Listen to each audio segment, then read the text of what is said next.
उसके अंदर मैंने बताई थी जो है श्लोक संख्या 1 से लेके 12 तक इनकी जो चर्चा हुई है इसके अंदर। उसके बाद में O stands for ominous result, जिसका मतलब होता है अशुभ परिणाम। तो ये अशुभ परिणाम 13 से लेके 20 श्लोक के अंदर बताया गया है। उसके बाद में आता है तीसरा वर्ड आता है U स्टैंड्स फॉर अनसर्टेनिटी, अनिश्चितता। जो अनिश्चित बात है वो 21 से लेके 27 श्लोकों के अंदर दरमियान होती है।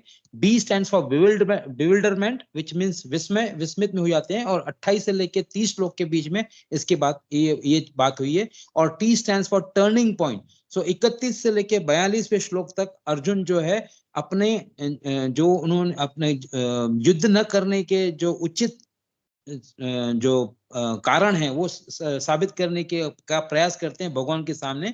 और जिसके अंदर फिर एक ये टर्निंग पॉइंट के अंदर एक एक्रोनिम और आता है, वो है CDEF। सीक्वेंस में CDEF। तो C stands for compassion, D stands for destruction of family values, उसके बाद में E stands for enjoyment, F stands for fear of sinful reaction, और उसके बाद में एक आता है एक दूसरा। ये चार तो रीजन हैं, ये चार कारण बताए हैं जिसकी वजह से वो अर्जुन जो बताता है कि मुझे युद्ध नहीं करना है।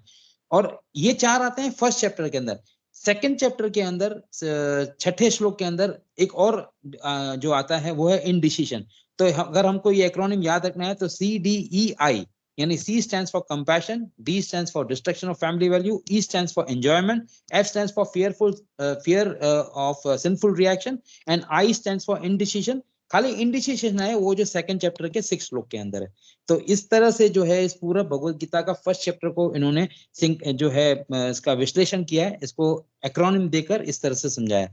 और जैसे मैंने बताया वो क्लास शुरू होने से पहले वो बोलते हैं कि 574 84 41 1 ये आप याद रखो। तो ये टेलीफोन नंबर क्या है? 574 84 41 1।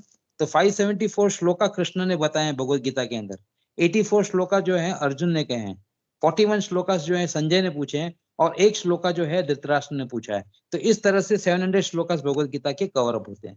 हरे कृष्णा।